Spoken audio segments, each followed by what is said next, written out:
인도하여 주시옵소서. 감사드리고 예수님의 이름으로 기도드립니다. 아멘.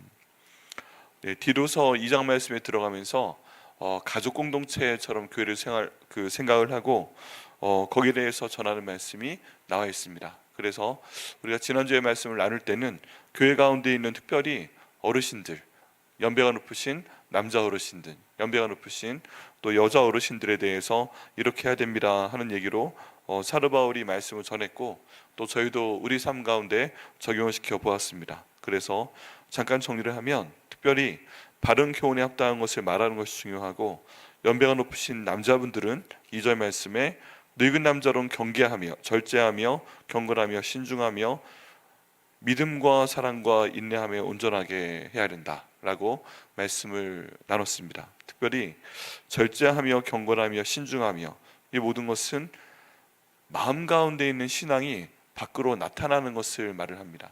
여기 나와 있는 경건은 마음에 있는 것들이 밖으로 나타나게 하는 그것입니다. 여기에서 정말 저희가 주의해야 될 점은 무엇이냐면, 마음 가운데 신앙이 없으면, 마음 가운데 믿음이 없으면 밖으로 나타날 게 없습니다. 네. 밖에 있는 어떤 그런 행동이 안으로 들어가는 것이 아니라 마음 가운데 있는 내용이, 신앙이 밖으로 나오는 것이 경건입니다. 그리고 거기란 형태가 절제와 경건과 신중으로 나오고 있고요. 또 믿음과 사랑과 인내함 앞에는 원어적인 의미로 볼 때 성숙한이라는 표현을 붙여야 된다고 말씀을 들었습니다. 그래서 연배가 높으신 남자분들, 성숙한 믿음과, 그냥 믿음이 아니라 성숙한 믿음과 성숙한 사랑과 성숙한 인내함으로 온전하게 되어야 된다라고 말씀을 드렸습니다. 이렇게 해서 교회 가운데 계신 연배가 높으신 남자분들께서 그 삶 가운데 나타나는 이런 거룩한 내용을 가지고 다른 사람들을 교훈해야 된다라고 말씀을 나눴습니다. 또 연배가 높은 여자분들에 대한 내용이 여기 또 있습니다. 3절부터 늙은 여자로는 이와 같이 행실이 거룩하며 모함하지 말며 많은 술의 종이 되지 아니하며 선한 것을 가르치는 자들이 되어야 된다 해서 역시 경건에 대한 내용이 나옵니다. 그리고 마음 가운데 있는 신앙이 밖으로 나와야만 되는데 그 내용이 약간 다릅니다. 행실이 거룩하며 모함하지 말며, 특별히 연배가 높은 여자분들한테는 다른 사람을 모함하지 않도록 해라 라고 이야기하고 있습니다. 그리고 많은 술의 종이 되지 아니하며 라고 얘기하는데, 많은 술의 종에서 이 많은 술은 포도주를 얘기를 합니다. 언어에 보면 포도주인데 포도주를 많이 마시지 말라, 그리고 포도주를 마시며 많은 험담을 하지 말라, 이렇게 연결이 됩니다. 그리고 선한 것을 가르치는 자들이 되어야 된다라고 얘기하고 있는데, 특별히 그 대상을 얘기하고 있습니다. 그들로 젊은 여자들을 교훈하도록 하라라고 나와 있습니다. 젊은 여자들을 가르치는 분들은 여기 보면 목회자에게도 해야겠지만, 젊은 여성들은 연배가 높은 여성분들에게 반드시 가르치라라고 내용을 말하고 있는 것을 볼 수 있습니다. 그래서 특별히 여기 연배가 높으신 분들에 대해서 그런 명령을 주는 것을 교회가 잘 받아들여야만 됩니다. 근데 무엇을 가르쳐야 되는가? 그 남편과 자녀를 사랑해야 된다고 가르쳐라 라고 말씀하고 있고, 신중해야 된다, 이것을 가르쳐라 라고 말씀하고 있고, 순전해야 된다, 이것을 가르쳐라, 집안일을 하며 선하며 자기 남편에게 복종하게 하라, 이렇게 가르쳐야 된다라고 말씀하고 있습니다. 여기 특별히 자기 남편에게 복종하게 하라 라고 말씀하고 있는데, 여기 있는 복종은 강압적인 복종이 아닙니다. 그냥 자기 마음에서 우러나서 복종하게 하라라는 내용으로 본문에 나와 있습니다. 그래서 모든 예수를 믿는 여자들은 자기 가정 가운데서 가정일에 충실하고 또 남편에게 복종해야 된다 하는 것을 성경적인 가르침으로 말씀하고 있습니다. 왜냐하면 아내의 머리는 남편이고 남편의 머리는 그리스도이고 그리스도의 머리는 하나님이다 라고 가르치고 있기 때문에, 이 성경 가운데 있는 질서에 따르면 그 내용이 현재 문화권에서 받아들이는 게 쉽지 않을 수 있습니다. 지난주에 말씀드렸던 대로 아주 유명한 그 일반 대학으로서 유명한데, 하버드나 예일이나 보스턴이나 듀크나 에모리나 그런 학교들이 원래 목회자를 양성하기 위해 만든 대학들입니다. 그런데 거기 있는 그 신학을 가르치는 신학대학에서는 특별히 여자 교수님들이 이 내용은 성경이 아니다 라고 가르칩니다. 예. 마음에 맞으면 성경이 맞고 이 내용은 성경이 아니다 라고 가르치는 얘기도 하고, 그래서 이것 때문에 굉장히 많은 토론이 벌어지고 이에 대한 책도 많이 나와 있습니다. 다른 내용들은 맞지만 이 내용은 실수다, 자기는 편에게 복종하라, 이건 실수다, 뭐 이런 내용들이 나옵니다. 근데 그럼에도 불구하고 성경 말씀이 하나님 말씀이라면 이 말씀이 진리임을 믿고 또 힘들어도 순종을 할 때 뜻밖의 가정의 질서와 가정의 행복이 나타나게 됩니다. 그래서 이 말씀을 순종해 보시면 하나님께서 일하시는구나 하는 것들을 알 수가 있습니다. 그런데 이렇게 하는 목적이보다 이는 하나님 말씀이 비방을 받지 않게 하려 함이라라고 말씀하고 있습니다. 이 내용은 결국 위에서 연배가 높으신 여자분들이 그렇게 먼저 삶의 모범을 보이고 또 이런 내용들을 젊은 여성들에게 가르쳐서 이렇게 살도록 하는 이유가 무엇이다? 하나님 말씀이 비방을 받지 않게 하려 합니다. 다른 말로 하면 교회 가운데 있는 분들이 연배가 높으신 남자분들, 연배가 높으신 여자분들, 또 이분들이 가르치는 젊은 여자들이 이 말씀에 따라 살지 않으면 결국 하나님 말씀이 비방을 받게 된다라는 얘기입니다. 어떻게 보면 이런 내용들이 삶 가운데 많이 나타납니다. 교회에서는 성도 같은데 가정에서는 마음대로 살고 밖에서는 마음대로 살고 이렇게 되면 결국에 그 예수님이 안 좋은 소리를 듣게 됩니다. 우리 사회에도 여러 가지 안 좋은 표현으로 그런 내용들이 많이 있잖아요. 근데 참 이상합니다. 어떤 사람이 잘못하면, 어떤 사람이 별로 안 좋아 보이면 그 사람만 비방하고 말면 되는데, 그 사람이 교회에서 갖고 있는 직분에 대해서 욕을 한다든가, 저 사람 교회 다니는 사람이야 하고 욕을 한다든가, 뭐 누가 나라의 높은 위치에 올라가도 그분이 뭔가 안 좋은 말이나 행동이나 이런 것들을 하게 되면 그분의 믿는 우리 예수님께서 오히려 공개적으로 비방을 받는 그런 일들을 제가 많이 봐왔습니다. 그래서 이것들을 봤을 때 정말 예수님 하신 말씀이 맞는 겁니다. 너희는 세상의 소금이다, 너희는 세상의 빛이다 라고 말씀을 하셨는데, 세상의 소금임을 사람들이 영적으로 아는 겁니다. 그래서 저희 한 사람 한 사람이 세상의 소금이라서 우리가 잘못된 생각과 말과 행동을 하고 경건하지 아니한 생활을 하고 성경 말씀을 지키지 아니하면 우리 자신도 인식하지 못하는 사이에 세상 사람들이 그것을 보고 그것을 비방하는 것입니다. 저 사람은 세상의 소금인데 소금 역할을 못하는구나. 저 사람은 세상의 빛인데 빛의 역할을 못하는구나. 그래서 소금은 밖에 버리고 던져버리고, 이게 비방하는 것이고, 밟아버리고 세상의 빛인데 그 역할을 못하는구나 그러면서 그 빛을 오히려 다른 것으로 덮어 어둡게 해버리는 그런 역할을 세상 사람들이 합니다. 이상하게 자기들은 더 나쁜 생각, 말, 행동 많이 하면서 예수 믿는 사람이, 예수 믿는다고 아는 사람이 그렇게 못 사는 걸 보면 우리 예수님을 욕해요. 지향점이 희한합니다.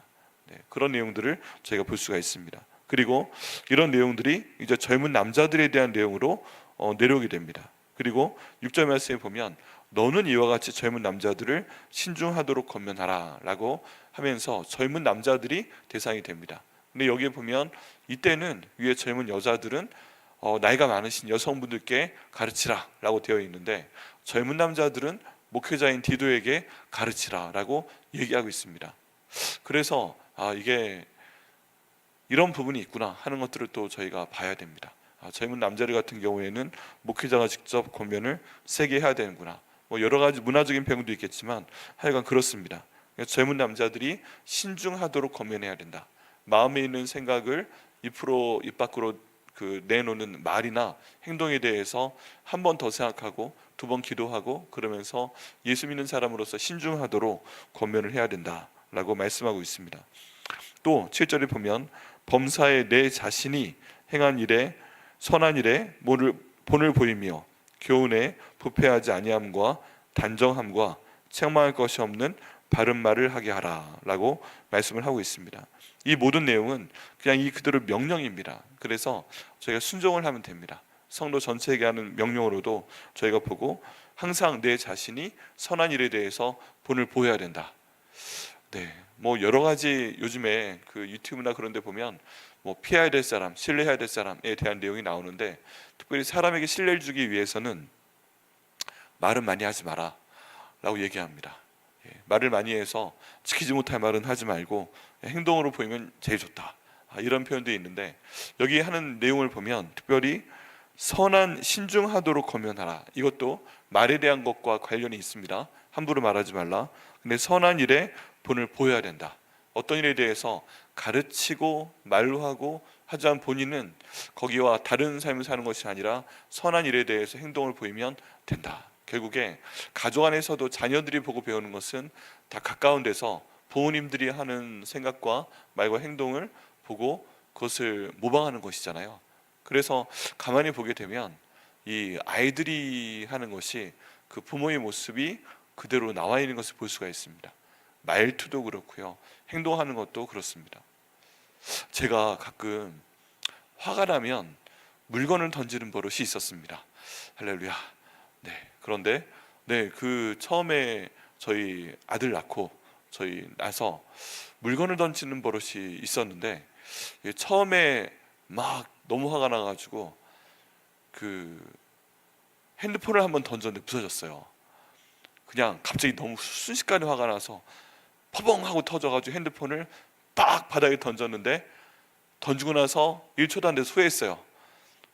핸드폰이 못 쓰게 됐잖아요. 그리고 그 안에 있는 전화번호 어떻게 해요? 그 당시에는 뭐 요즘처럼 온라인상의 전화번호가 기억돼서 다운받을 수 있는 것도 아니고, 사진 또 어떻게 해요? 요즘처럼 온라인에 자동으로 올라가 있는 뭐 구글 사진 그런 거 있는 것도 아니고 그냥 던져버렸어요. 화가 난다고. 박살이 났어요. 그래서 딱 그 몇 년께 없어요. 지금까지 없어요. 얼마나 후회가 되는지. 그래가지고 제가 그 다음부터는 뭐가 있어도 던지지 말아야겠다, 이렇게까지 가지 않고 훅 하고 올라오면 주변에서 던져도 되는 걸 찾습니다. 할렐루야. 순식간에 조금 더 참아서 옆에는 휴지를 찾아 던지거나, 아니면 소파 베개를 찾아 던지거나, 아니면 밖에 나와서 괜히 돌을 잔디밭에 던지거나, 뭐 이렇게끔 약간 바꿨어요. 그러니까 조금 낫더라고요. 근데 이제 문제는 그렇게 되기 전에 저희 아들이 그걸 본 거예요. 아빠가 핸드폰 던지는 거를. 그리고 뭐 좀 하면 소파에 있는 그 베개 같은 거 있잖아요. 확 바닥에 던져버리고, 아니면 휴지를 벽에 확 던져버리고, 이런 걸 몇 번 보더니 애가 뭔가 승질이 났어요. 제가 막 뭐라고 하니까 욱 하더니, 저랑 똑같은 얼굴 표정과 똑같이 욱 하더니 갑자기 지 장난감을 바닥에 확 던져버리는 거예요. 그래서 그거 보고 너무 놀랐어요. 너무. 얘가 나랑 똑같이 욱 하더니 갑자기 그때 제 얼굴을 봤어요. 내가 욱 할 때 저 얼굴이 되는구나. 팍 바닥에 던져버리는구나. 여러분, 저도 그런 때가 있었습니다. 요즘에 안 던집니다. 그런데 어쨌든 저희 애가 그러는 거 보고서 안 던졌어요. 그냥 충격을 먹어서 우리 애가 그대로 따라하는구나. 본이 되는 게 되게 중요합니다. 화가 날 때 그 좀 부드럽게 화를 내는 게 중요한데, 제가 어쨌든 그랬었는데 저희 아들이 그러는 거 보고서 그냥 그렇게 안 하기 시작했어요. 본이 되는 게 참 중요하다. 그 외에 또 말씀드리기 부끄러운 여러 가지 것들이 있습니다.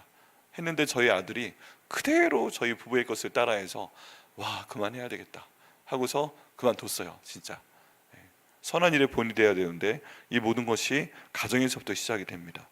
그리고 또 처음에는 이건 내 남편의 습관, 이건 내 아내의 습관. 그런데 여러분, 그 남편과 아내 배우자의 나쁜 습관이 한 10년쯤 지나면 서로 바뀌어 있는 거 아십니까? 아내가 하던 나쁜 버릇을 내가 하고 있고, 남편이 하던 나쁜 버릇을 제 아내가 하고 있고, 그런 게 있어요. 또 시간이 가다 보면, 또 특별히 외향성, 내향성도 보면 남편이 내향성이었고 아내가 외향성이었는데 한 10년, 20년 지나다 보면 이게 중간쯤 되더니 바뀝니다. 외향성과 내향성이 서로 배우자로 바뀌어요. 저희도 약간 비슷합니다. 뭐 저는 많은 내향성이었고 아내는 굉장한 외향성이었는데, 요즘엔 제가 자꾸 사람들을 만나고 하다 보니까 제가 자꾸 더 만나게 되고, 뭐 사역 때문에도 만나고 그러고 있는데, 아내는 혼자 있는 게 좋대요. 심지어 그래서 저한테 나가라고 그래요. 나만 그러냐 왜? 뭐 그런 얘기를 해요. 근데 사실은 원래 그렇습니다. 중년기가 되면은 남편과 아내의 장점도 서로 약간 이렇게 교차가 되면서 바뀌는데, 이 나쁜 것도 서로 이렇게 바뀌는 걸 볼 수가 있습니다. 근데 이 모든 것들이 본이 되는 것입니다. 거울처럼 보여주는 것이고, 결국 아이들의 나쁜 것이 다 들어갑니다. 그래서 어느 순간이 되면 그 애들 데리고 서로 부부싸움이 생겨날 때 꼭 지하는 거 따라한다 그러잖아요. 네, 그게 가정에서도 마찬가지고 교회에서도 마찬가지입니다. 교회에서도 또 어떤 경우에 나에게 상처를 줬던 누가 했던 말이나 행동을 보면 저게 상처가 되네 그러면서 그걸 다른 사람한테 쓰는 경우도 있습니다. 내가 너무 힘들었기 때문에. 근데 이 모든 것들이 성경적이 아닙니다. 선한 일에 본이 되라 말씀하셨기 때문에 어떤 사람이 어떤 행동을 할 때 내가 이런 상황에서 선한 일에 본이 돼야 된다. 그것도 그 다 할 수 있는 상황에서 하는 거는 본이 되지 않습니다. 근데 화를 누가 봐도 내야 되는 상황인데 이걸 하나님께 올리면서 화를 내지 않을 때, 누가 봐도 불평을 해야 되는 상황인데 불평하지 않을 때, 누가 봐도 절망해야 되는 상황인데 이걸 기도로 바꿀 때, 누가 봐도 너무 힘든 상황인데 이걸 버텨낼 때, 누가 봐도 이거는 그냥 저기 뭔가 악한 일을 해도 괜찮다 그런 상황인데 그것들을 하나님께 올려드리고 용서하고 또 주님께 나아갈 때, 그 모든 일이 선한 일의 본이란 표현에 다 저희가 포함되어 있는 것을 볼 수가 있습니다. 왜 그러냐면 결국 제자의 목표는 예수님처럼 되는 것이기 때문에 그렇습니다. 우리의 본은 예수님이시고 그 예수님의 본을 저희가 받으면 이제 우리도 예수님처럼 되어가야 되는 것이고, 주변 사람들도 그런 우리를 보고 예수님처럼 되어가도록 하는 게 우리가 사는 목표이기도 하기 때문에 그렇습니다. 그래서 바울 서신 가운데 보면 특별히 너희는 예수님을 옷 입어라 라고 하는 표현이 몇 번 나옵니다. 예수님을 옷 입어야 된다. 여러분, 옷을 입으면 그 사람처럼 됩니다. 네, 의사의 옷을 입으면 갑자기 의사처럼 되고, 또 경찰의 옷을 입으면 그 사람처럼 되고, 또 군복을 입으면 그 사람처럼 되고. 근데 재밌는 그 실험 결과는 미국에서 한 그룹한테는 경찰의 옷을 입히고 교도관의 옷을 입히고 한 그룹한테는 죄수의 옷을 입혀놨는데, 옷을 입는 순간 그 옷이 해야 되는 역할에 대한 그 역할을 하더래요. 표정과 말과 행동이 그대로 하고, 그러니까 경찰관, 교도관들은 그 모습대로 갑자기 행동을 하고 말을 하고 표정을 짓고, 죄수들은 죄수 옷을 입은 죄수처럼 갑자기 확 표정이 좀 그렇고 명령에 따르고 이렇게 움츠러들고 그런 내용들을 한다고 합니다. 그거 봐서 옷이 참 중요하다. 근데 사도 바울은 저희에게 예수의 옷을 입어라 라고 말씀하고 있습니다. 왜냐하면 그 옷에 맞는 그런 삶을 살 수밖에 없기 때문입니다. 그래서 선한 일에 본을 보여라 이 말씀을 받으시고 예수의 옷을 입으시고 예수님처럼 생각하고 말씀하시고 행동하셔서 하나님께 상을 받으시는 저 여러분들 되시기를 예수님의 이름으로 축원합니다. 특별히 이게 어떤 사람들에게 하는 거라고요? 젊은 사람들에게. 그러니까 젊어서부터 이렇게 하게 되면 연배가 높으면 높을수록 그렇게 될 수밖에 없다는 것입니다. 교훈에 부패하지 아니함과 단정함과 책망할 것이 없는 바른 말을 하게 하라라고 말씀하고 있습니다. 교훈에 부패하지 아니함과 단정함과 책망할 것이 없는 바른 말을 하게 하라. 여기서 보면 행동의 본을 보이라고, 그런 사람이 되도록 하라 라고 명령하고 있고, 또 그 다음 중요한 것은 바른 말을 하게 하라. 오늘 저희가 찬양한 옳은 길 따르라 의의 길을, 이러한 찬양이 바로 이 부분에 착안해서 나오게 된 것입니다. 책망할 것이 없는 옳은 말을 하게 하라. 다른 사람들이 뭔가 비난할 때 내 말 때문에 책망받지 않도록 해라. 말 때문에 책망받지 않도록 해라. 이게 참 중요합니다. 책망할 것이 없나? 내가 말한 내용을 사람들이 들었을 때, 내 가장 가까운 사람이 들었을 때, 내 배우자가 들었을 때, 아이들이 들었을 때, 또 옆에 있는 성도들이 들었을 때, 보통 내가 모르는 사람들이 있을 때 함부로 말하기도 하잖아요. 그런데 다른 사람들이 들었을 때 표는 내지 않지만 책망할 것이 없는 바른 말을 하는 것은 너무 힘이 듭니다. 그렇지 않아요? 그런데 그 말을 지금 명령하고 있습니다. 하나님, 저희로 하여금 책망할 것이 없는 바른 말을 할 수 있도록 인도하여 주시옵소서. 여러분, 제가 말을 잘 생각을 해야 됩니다. 왜 그러냐면 하나님께서 갖고 계신 중요한 특징 중에 하나는 말씀하시는 하나님입니다. 우리 하나님께서 창세기에서부터 천지창조를 하실 때 말씀하시잖아요. 우상은 말을 하지 않습니다. 여러 군데 남아있는 우상에 대한 내용을 보게 되면 우상에게 아무리 기도해봐라 말도 하지 못하잖아. 이게 우상에 대한 비난입니다. 근데 우리 하나님의 특징은 말씀하시는 하나님입니다. 천지 만물에게 말씀하시고 사람과 더불어 말씀하시는 하나님이세요. 그리고 인간에게 주신 선물 중에 하나가 하나님처럼 말씀하게 하는 겁니다. 그리고 하나님의 영을 우리 코를 통해서 우리 안에 불어넣어 주셨습니다. 살아있는 영이 되도록 하셨습니다. 그래서 하나님의 말씀하시면 이루어지는 능력이 있잖아요. 그 능력을 우리에게 주셔서 우리 인간이 말로 하면 이루어집니다. 우리가 복을 빌어줘도 이루어지고 우리가 저주를 해도 이루어집니다. 실제로. 그렇기 때문에 저희가 바른 말을 해야 됩니다. 옳은 말을 해야 됩니다. 그리고 잘못된 말은, 이 말이 과학자들이 실험한 내용이 있는데 세상에 다른 것들이 사라지는 것 같아요. 우리 말도 말을 하고 난 다음에 사라지는 것 같아요. 그런데 내용을 보게 되면 말도 결국 사라지지 않는다. 말도 사라지지 않는다. 결국에는 다 공간에 남아있다. 그걸 찾아내는 기술까지 있다. 뭐 그런 얘기까지 합니다. 그래서 우리가 하는 말이 언젠가 우리가 주님 앞에 심판대 앞에 섰을 때, 여러분 몰래카메라 있잖아요. 몰래카메라가 보통 녹화되는 것 같은데 우리 주님 앞에 섰을 때 몰래 녹음기는 결국 우리의 입이 될 것이다. 내가 그때 한 말을 한번 말해봐. 그러면 우리는 기억하지 못하는데 우리 입과 우리 혀가 기록해서 제가 그때 이런 말을 했습니다 하고 우리 심판자 예수님 앞에 직접 고할 것이다, 직고할 것이다 라고 되어 있습니다. 그러면 너무 놀랄 것 같아요. 너 그때 무슨 거짓말 했어? 거짓말 안 했는데요? 그러면 네가 말해봐. 그럼 제 입이 삐릭 하고 돌면서 그때 했던 말을 그대로 주님 앞에 말씀을 드리는 것입니다. 몰래카메라가 필요가 없어요. 네가 본 것을 보여봐. 그러면 TV 화면에 나오는 것이 아니라 제 눈에 무엇을 봤는지, 그때 내가 어떤 나쁜 것을 보았고 어떤 것에 대해서 내 눈으로 범죄를 했는지, 눈을 빼어버릴 만한 범죄를 했는지 내 눈이 그걸 직접 주님께 보여드릴 것이다. 이런 내용들이 나와 있습니다. 특별히 말에 대해서 저희가 주의해야 됩니다. 하나님, 저희가 일상적인 상황에서 바른 말 하는 건 맞지만 화났을 때도 바른 말 옳은 말 할 수 있도록 하여 주옵소서. 화났을 때도 저주의 말 하지 않도록 인도하여 주옵소서. 화냈을 때 이 말을 통해 하나님께 영광을 누릴 수 있도록 인도하여 주옵소서. 남들이 할 만한 상황에서 할 만큼 말을 하면 너희가 나은 것이 무엇이냐 라고 사도 바울이, 또 성령께서 사도 바울에게 책망하시고 저기 책망하신 내용들이 있는데, 하나님, 할 수 없는 상황에서 주님을 찬양하게 하시고, 할 수 없는 상황에서 기도하게 하시고, 할 수 없는 상황에서 감사하게 하시고, 할 수 없는 상황에서 하나님 회개할 수 있는 그런 저희 말이 될 수 있도록 인도하여 주시옵소서. 기도하시고 또 이런 말을 직접 하시고 하나님께 영광을 돌리고 복의 복을 받는, 상을 받는 저희 여러분들 되게 하시기를 축복합니다. 간단한 말씀인 것 같은데 이것만 해도 굉장히 힘듭니다. 선한 일의 본을 보여라. 그리고 어떤 상황에서는 바른 말을 하게 하라. 이는 그 목적이 나와 있습니다. 대적하는 자로 하여금 부끄러워 우리를 악하다 할 것이 없게 하려 함이라.